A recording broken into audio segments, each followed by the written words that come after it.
when setting up the award budget, start planning early. Be aware of policies and procedures. One of the biggest things is document, document, document.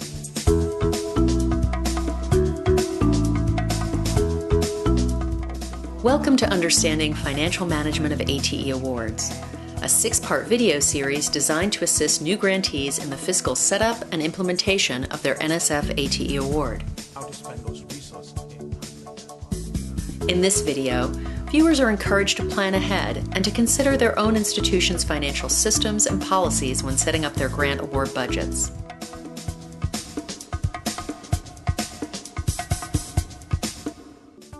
The planning process starts well before you ever click submit to your grant application, well before the award.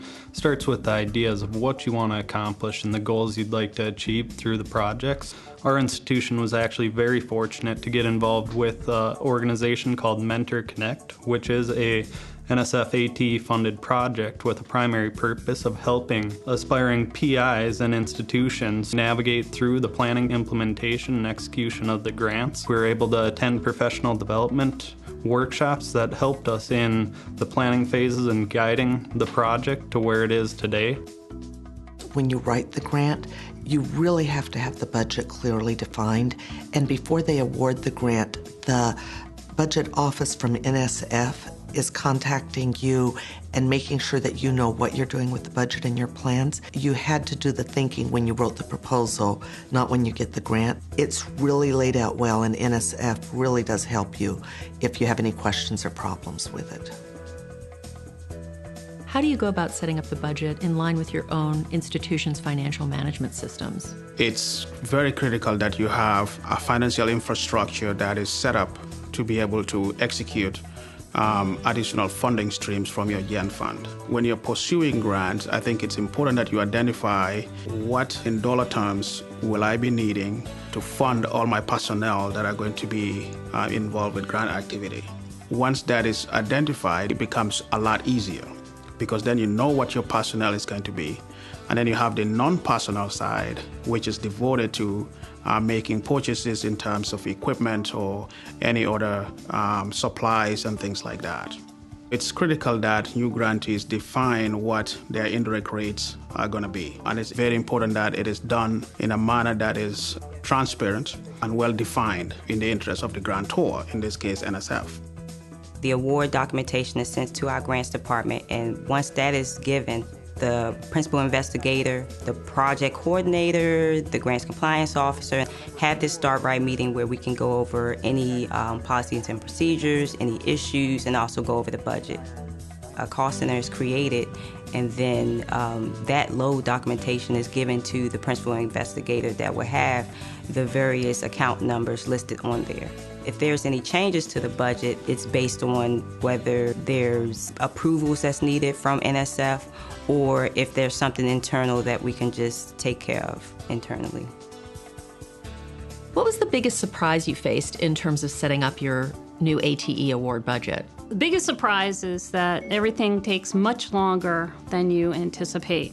This was my foray into administrative, internal purchasing procedures. So learning when to do a purchase requisition versus a check request, and then having the interface between the different departments such as purchasing, budgets, accounts payable.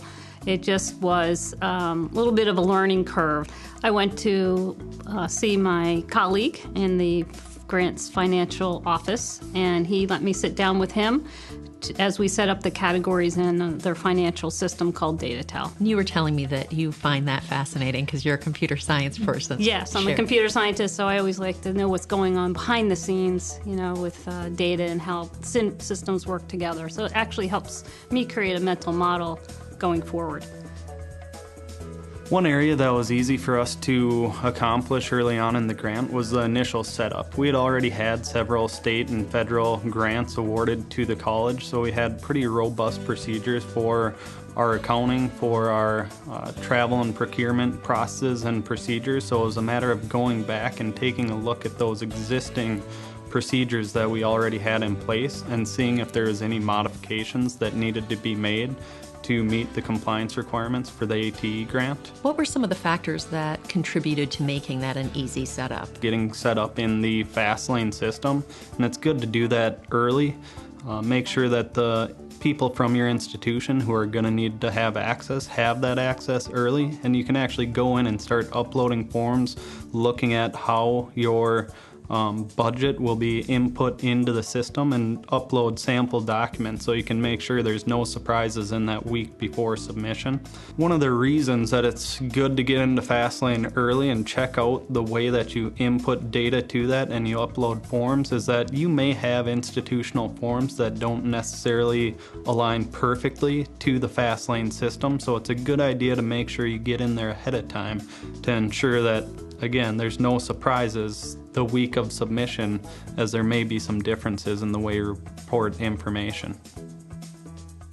How do you obtain the actual monies from NSF once you've gotten the award? To get the money from NSF, you first of all have to spend it. Each month you keep track of what you've spent for it, and this is where the business office is so important. And they do a monthly report that they submit to NSF, and then we are reimbursed after the fact. So first of all, you spend the money, then you send a report into NSF, and then they do a reimbursement.